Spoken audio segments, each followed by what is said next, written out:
Hi friends, welcome to our channel. இன்றைக்கி நம்ம வீடியோவில் என்ன பார்க்க போகிறோன்னு வச்சுக்கோங்க, கத்திரிக்காய் முருங்கைக்காய் போட்டு கருவாட்டு குழம்பு தான் பார்க்க போகிறோம். யாருக்கெல்லாம் கருவாடு பிடிக்காதோ அவங்களுக்கு இது மாதிரி செஞ்சு தாங்க. கண்டிப்பாக சொல்கிறேன், இது ஒரு டைம் டேஸ்ட் பண்ணிட்டு இனிமேல் கருவாடு தான் அவங்க ஃபேவரேட்டாக இருக்கும். ஏன் சொல்கிறேன்னா, எனக்குமே ஃபஸ்ட்டு கருவாடே பிடிக்காது. இது மாதிரி ஒரு டைம் செஞ்சு சாப்பிட்டு பார்த்தேன், ஃப்ரெண்ட் சொன்னாங்கன்னு சொல்லிட்டா. அதுலேருந்து என்னோடய ஃபேவரேட் நெத்திலி கருவாடு தாங்க. இது மாதிரி செஞ்சு நான் மட்டுமே 2 நாள் வச்சு சாப்பிடுவேன்.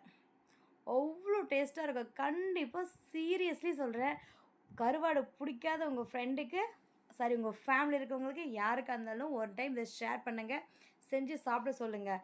இது பார்த்திங்கன்னா களி, அப்புறம் பச்சரிசி சாதம் இதுக்கெல்லாம் சூப்பராக இருக்குங்க. இட்லி தோசைக்கெல்லாம் வேணாம், களிக்கு சாதத்துக்கு நல்லாயிருக்கும்.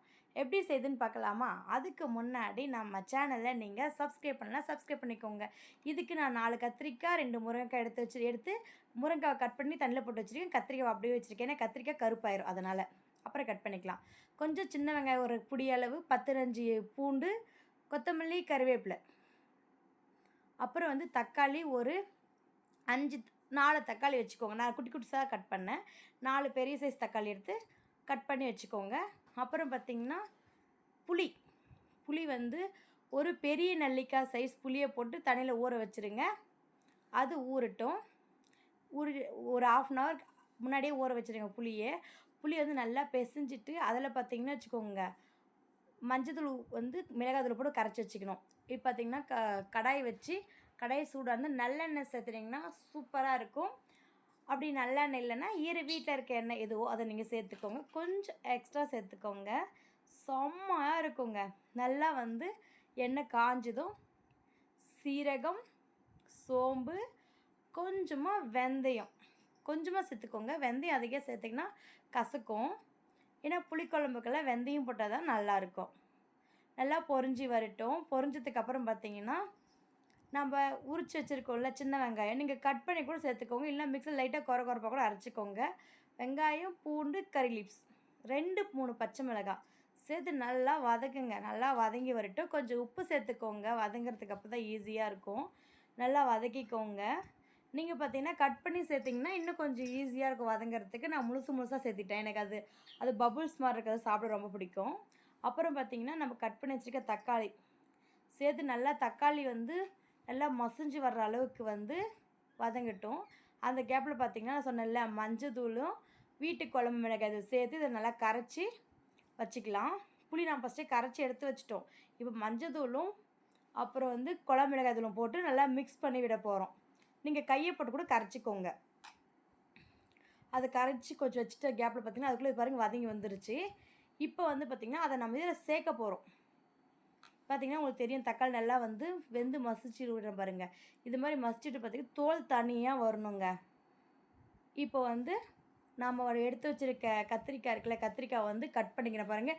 இப்போ கட் பண்ணதுனால கத்திரிக்காய் கலர் மாறாமல் இருக்குது. முருங்கைக்காவும் சேர்த்து நல்லா போட்டு வதக்கி விடலாம். நல்லா வதங்கட்டும்.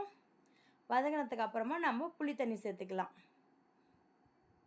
இப்போ பாருங்கள், நாம் ஏற்கனவே மிக்ஸ் பண்ணி எடுத்து வச்சுருக்க புளி தண்ணி இருக்குல்ல, அதை ஒரு மிக்ஸ் பண்ணி விட்டிங்கன்னா அப்புறம் அதுக்குள்ளே பார்த்திங்கன்னா வெண்டைக்காவும் நல்லா முருங்கைக்காவும் கத்திரிக்காவும் நல்லா வதங்கி வந்துருச்சு. இப்போ நம்ம புளி தண்ணியை சேர்த்துட்டு நல்லா மிக்ஸ் பண்ணி விட்டுடலாம். கொஞ்சம் தண்ணி எக்ஸ்ட்ரா வச்சுக்கோங்க, இது நல்லா கொதித்து வரணும், அப்போ தான் சூப்பராக இருக்கும், அதனால் சொல்கிறேன். இது கொதிக்கிற கேப்பில் சுடு தண்ணி கொஞ்சம் தனியாக வச்சுக்கோங்க. இது தேவையான தண்ணி சேர்த்துட்டு வச்சு மூடிட்டு அதுக்கப்புறம் சுடு தண்ணி காய வச்சு எடுத்துக்கோங்க. எதுக்குன்னா நாம் கருவாடு க்ளீன் பண்ணுறதுக்காக சொல்கிறேன். பாருங்கள், சுடு தண்ணி எடுத்துகிட்டு இவ்வளோ கருவாடு தான் எடுத்திருக்கேன். இதில் சுடு தண்ணி ஊற்றி ஒரு 5 நிமிஷம் இதுக்கு ரெஸ்ட்டு கொடுத்துடணும். அப்புறம் பார்த்திங்கன்னா நம்ம ஈஸியாக இருக்கும். அந்த கருவாடு தலையை பிச்சு நான் பூனைக்கு போட்டேன். நல்லா ஒரு 2-3 டைம் சுடு தண்ணியில் கழுவிட்டு ஒரு 2 டைம் பசு தண்ணியில் கழுவிக்கோங்க. அப்போ தான் ஈஸியாக இருக்கும். கருவாட்டில் இதில் பார்த்திங்கன்னா மண்ணெல்லாம் இருக்கும், அதுக்காக தான் நான் சொல்கிறேன். பாருங்கள், நல்லா சுட இருக்குது. அதாவது கை வைக்காமல் நான் ஸ்பூன் வச்சு மிக்ஸ் பண்ணி விட்றேன். பாருங்கள், பூனைக்கு நான் கருவாட்டு தலையை கொடுத்துட்டேன், நீ சாப்பிட்டு என்ஜாய் பண்ணு, என்னை டிஸ்டர்ப் பண்ணாதன்னு சொல்லிட்டு. ஆனால் அந்த பூனை சீக்கிரமாக சாப்பிட்டு வந்துருச்சு திரும்பவும்.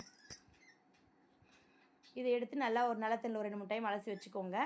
அப்புறம் பார்த்திங்கன்னா அதுக்குள்ளே நம்ம ஓப்பன் பண்ணி பார்த்திங்கன்னா முருங்கைக்காய் கத்திரிக்காய்லாம் வெந்து வந்துருச்சு. இந்தளவுக்கு கொஞ்சம் தண்ணியாக இருக்குது பாருங்கள். நல்லா மிக்ஸ் பண்ணி விடுங்க.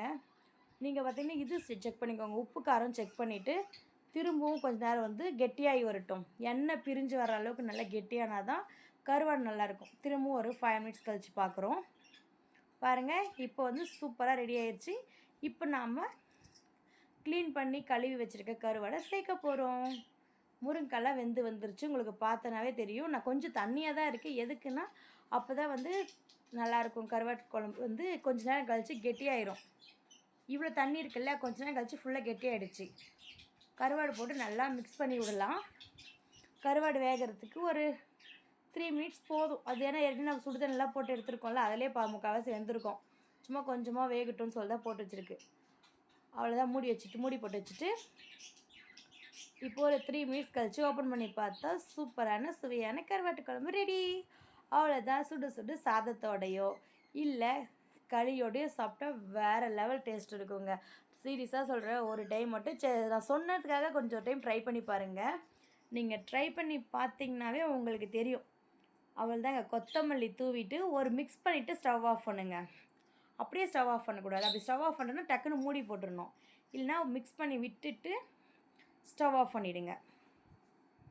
அவ்வளோதாங்க, பாருங்க எவ்வளோ கெட்டியாக இருக்குதுன்னு சொல்லிட்டு. கருவாட்டு குழம்பு பார்த்துட்டு போய் சூப்பராக ஆயிடுச்சு கருவாட்டு குழம்பு. அவ்வளோதாங்க, சுட சுட ஒரு உருண்டை களி எடுத்து அதோடு அப்படியே அந்த கருவாடு கத்திரிக்காய் வச்சு சாப்பிட்டு பார்த்தா வேறு லெவல் டேஸ்ட்டு. என்னங்க யோசிச்சுட்டு இருக்கீங்க? ஒரு டைம் செஞ்சு பாருங்கள். செஞ்சு பார்த்துட்டு கமெண்ட் பண்ணுங்கள். பாய் ஃப்ரெண்ட்ஸ், நெக்ஸ்ட் வீடியோ பார்க்கலாம். டாடா.